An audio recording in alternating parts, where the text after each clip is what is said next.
Doctor Yunus ও তারেক রহমানের বৈঠক ফলপ্রসূ হওয়ায় উচ্ছ্বসিত সেখানে থাকা প্রবাসী বাংলাদেশিরাও। বৈঠক উপলক্ষে ভোর থেকে ডরচেস্টার হোটেলের সামনে ভিড় করেন বিএনপি নেতাকর্মীরা। তারেক রহমানকে স্বাগত জানানো ছাড়াও নির্বাচন ঘিরে আগ্রহের কথাই ঘুরে ফিরে আসে তাদের কথায়। লন্ডন থেকে বিস্তারিত জানাচ্ছেন রিয়াদ আহসান।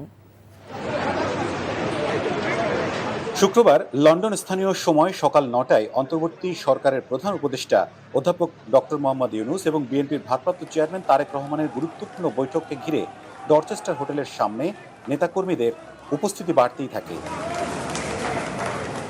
৮টা ৫০ প্রবেশ করেন ভারপ্রাপ্ত চেয়ারম্যান তারেক রহমান।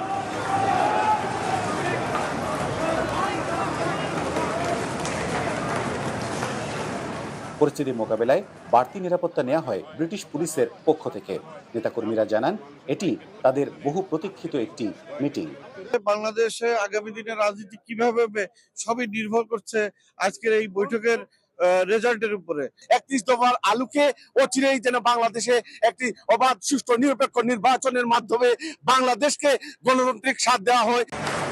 বিভিন্ন দেশের প্রবাসী বাংলাদেশি নেতাকর্মীরা তাদের কারো হাতে ব্যানার, কারো হাতে প্ল্যাকার্ড।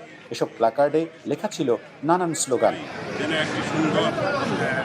আমরা খুবই খুশি এবং আশা করি যেভাবে যাচ্ছে খুব ভালো হবে, এবং দেশবাসী আশা করি এই যে প্রত্যাশা ছিল এই প্রত্যাশা পূরণ হয়েছে আজকের এই মিটিং।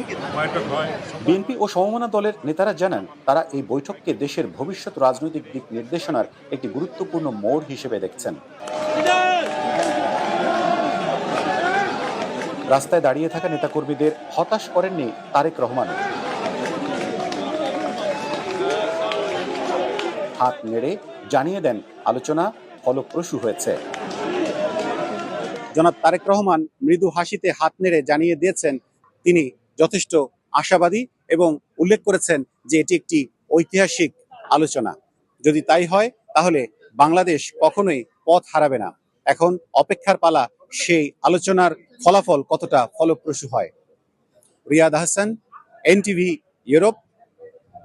বান্ডেল থাকলে প্রতি সেনমানিতে টাকা বাঁচবে। বিকাশ সেনমানি বান্ডেল কিনে জিতুন প্রতি লেনদেনে।